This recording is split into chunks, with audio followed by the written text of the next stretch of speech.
Alright, so the April update preview is finally here and we can see what updates will be available for the month of April, right? There will be two major updates on the 4th of April and 18th of April, and the developers have provided us with a lot of information on what's coming up, right? And first up, we have a little bit of a leak for the upcoming two collaboration unit skills, right? So Amelia and Xellos, they are coming on the 4th of April. And here's the skills, right? Amelia, the Wind Knight type, okay, so frontline unit, is able to recover allies' HP, increase attack speed, critical resistance, decrease crit damage, remove enemies' beneficial effects, grant stun, and decrease movement speed. Oh boy. Does that sound overloaded? Does that sound a bit overloaded, right? For a knight especially. Well, I think we're gonna have another paladin situation. Amelia can also grant spell shield on all allies in the arena and siege battle. Oh my, yeah. They definitely... People were saying like the last two will be the strongest, right? Because they sort of wanna build up the hype. I can see that. I can see that, but don't worry, we'll test it out. Then Amelia the Light Knight is able to recover allies' HP, increase attack speed. Okay, so I'm guessing the healing and attack speed is first skill, because usually the first skill is the same and the second skill is the different one, right? So yeah, in this case I think the HP and attack speed will be a first skill and they will be both same for wind and light elements. And then remove team members' harmful effects or cleanse, reflect damage, revive team members, and grant endure on the revived team members. So a reviver with healing, attack speed, cleanse, reflect damage, and some safety with the endure. That, on paper these look overloaded, yeah? Amelia can also increase receive the recovery of the allies who are deflecting damage and increase damage, and grant deflect damage on the ally who's in endure. No, bro, this is just... These are gonna be broken, let's be real, these are gonna be broken.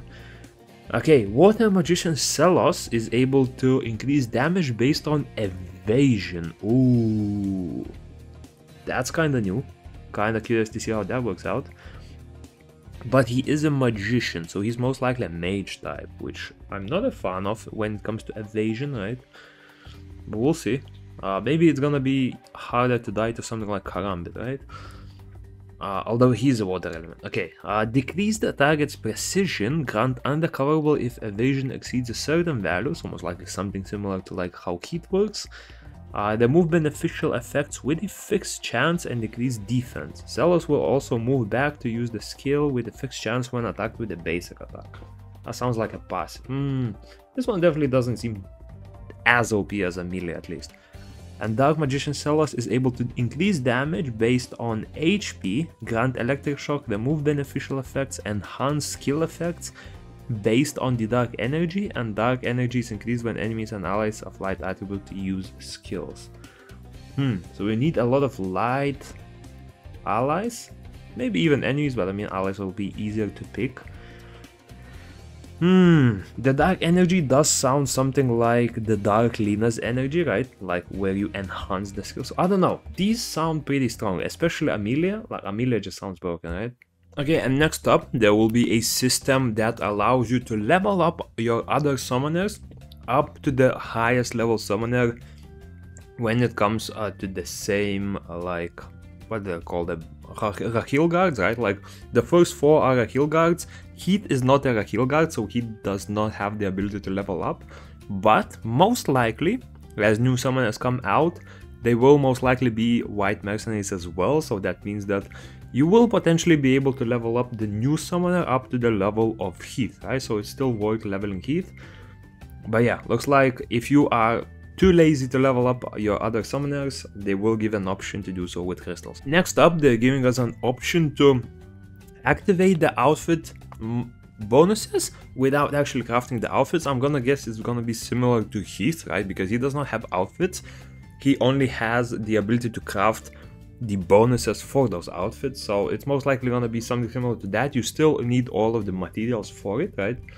But the best part is, if you already have an outfit, Oh yeah, it's this one, If you already have an outfit on one of the summoners, you will be able to activate the bonus for that outfit on another summoner using just gold, right? You will no longer need to craft every single item of that outfit again. You will just have to pay a little bit of gold. It might be a lot, who knows, but you will finally be able to share outfit effects. And next up, for those 4 people that actually play the battlefield, they're adding a little bit of an improvement to the one-person mode, and essentially in the one-person mode you will be able to select 3 monsters, and that way you will be able to swap between them much easier, right? You no longer need to remove the unit and insert it from your box. You will be able to have 3 pre-made ones and can easily just switch between them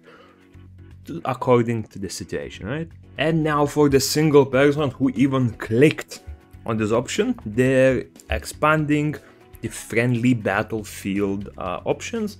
You will be able to choose the map, you will be able to choose the mode of the battlefield, right? You can do the regular one, sports, or the one person, and you can do some sort of a tournament mode where you require multiple wins in order to proceed, right? And next up, big changes to the guild siege are coming, so this is like the first part of those changes, and the guild siege battle will now be held only once a week. So the time of when the guild battle happens will be the same, right?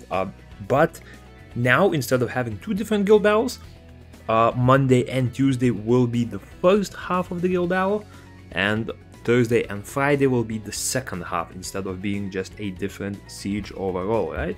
And after this, in May, they will also be introducing the 1v1 mode. They did rumor that it will be like 1v1v1, and then another week it will be 1v1. So we'll see how that works when it comes out, right? But for now, sieges are becoming once a week thing. Okay, there's a lot of convenience movement here. I'm not gonna cover all of them, but I will cover the most important ones, right?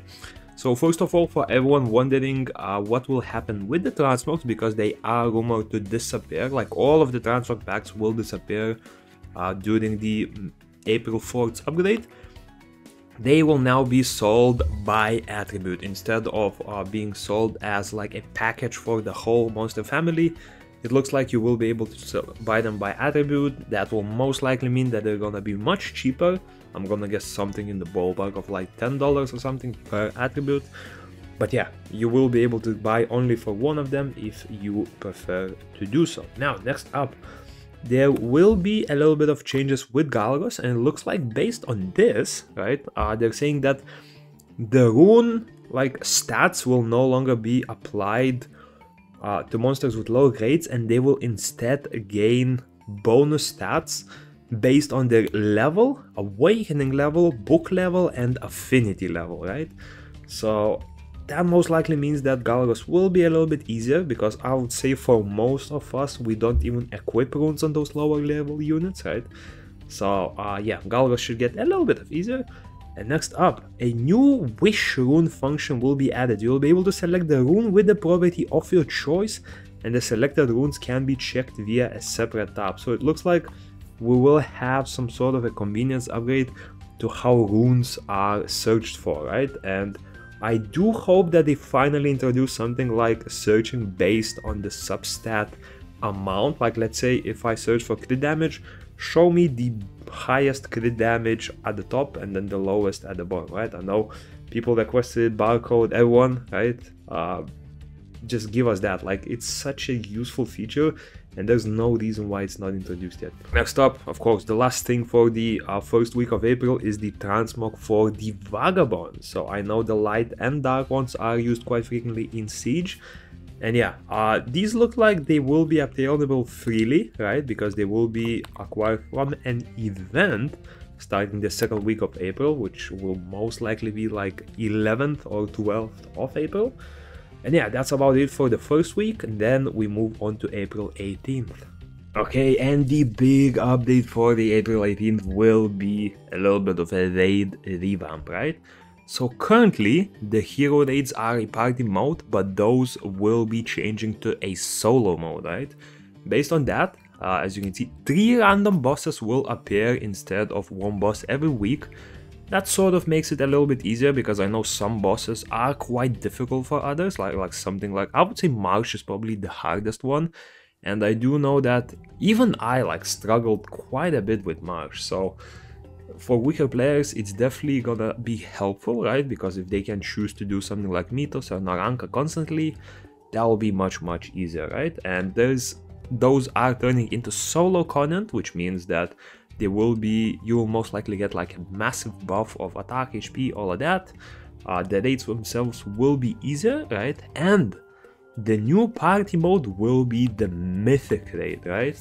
And the Mythic raid, this is the first boss that we will be getting. It will last for 4 months, and the Mythic raid will give us new items, right? So Mythic raids are exactly like the current hero raids, but they will have a 5th PvP specific property just like Mythic ones. So something that does not work in PvE, and if you're someone who is mostly interested in PvE, you do not have to worry, right? Your current Mythic gear will be exactly the same strength. But if you're someone who's really heavy into PvP, this might be something that you are interested in. I don't know what sort of stats those will be. I'm gonna guess it's gonna be like a single or a double roll into just like any sub property that would be there, right? Something like 20% attack at max, something like 20% attack at max, something like that. HP, not attack, I mean. But yeah, quite curious to see how that works, and yeah. And next up, the free Light and Dark acquisition event, right? So the first ones will be the Light Paladin and the Dark Panda Warrior. And for this one, they're introducing a whole new scroll called the White Knight Scroll, very original name. And yeah, it's essentially gonna be like a banner for a unit, right? And you will need a total of 200 summons in order to get the pity one, right? But unlike the regular banners, when you get the unit, the summoning will close instantly. So essentially, if you do get the unit within the first 200 summons, you will not be able to claim the pity, right? It works in the way where essentially you're summoning. If you don't get it within the 200th, then you will get the pity that is guaranteed, right? But if you do get the unit before you use up all 200 of these summons, then you'll just get the unit, save a lot of the scrolls, right? Whatever is left over, and the summoning will close, right? So quite an interesting system. Still unsure whether you are able to like select the unit between the two, but it does say that if you do get, like if you have both dupes, instead you will not be able to summon, but you will get a Light and Dark Transcendent summon once for free, right? So even if you have these units, do not worry, you will be compensated quite well, right? But yeah, interested to see the like detailed specific mechanics on how this will work, but it does sound amazing. And if let's say you have one unit and you do not like the other one, there is a possibility that maybe, like let's say in my case, I have the Light Paladin, I don't like the Dark Panda, right? I mean, I do like the Dark Panda, but let's say I didn't like a unit that was the other choice. Maybe I will be able to select the dupe that I have and get a Light and Dark Transcendent Skull instead, right? We'll see how that works out, but that could be an idea as well. Okay, and the next piece of content being introduced is the Valkyria Legendary Artifacts. Now, I am super excited about this one, because I do have all 5 of the Valkyrias, right? And if the Light and Dark ones receive an OP artifact, I might summon and test it out. We'll see, right? Because let's hope it's not another Joker situation where the Light artifact is like the most useless thing ever, right? But yeah, we'll see. We'll see what those are. Next up, transmogrifications. These were already teased in the like the whole year developers now thing, right? So Fairy Kings and Unicorns are getting a very cool looking transmog. No news whether they are purchasable or they will be an event reward, but since there is a lack of a mention that they are some sort of an event reward, it leads me to believe that you will have to purchase them, right? And then boys, prepare your zoom-ins, because New transmogs are bloody hell. What do they call it in gacha? A fan service, right? Yeah. I mean, I'll say this. Orbia caught up. Orbia caught up. Bloody hell. That's wild. That's wild.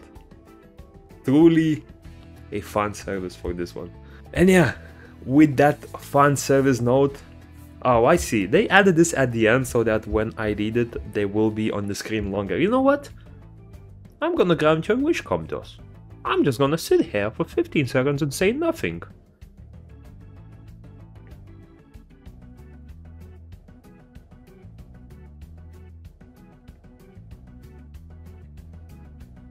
Okay, and now that we acknowledge the beautiful transmogs, right, we're gonna remove the bait and scroll a bit further. And yeah, that's about it for the developers now, right? Okay, I'll say this, compared to the previous route, like compared to March, not as hype, right? The second week, obviously, not the second week, like the second update obviously looks a bit more interesting with all the new raid changes. But for the first week, at least we'll get the collab units. The Amelia, like the basic element Amelia, does look pretty nasty OP. So we'll make sure to test those out. And yeah, that's about it. And peace.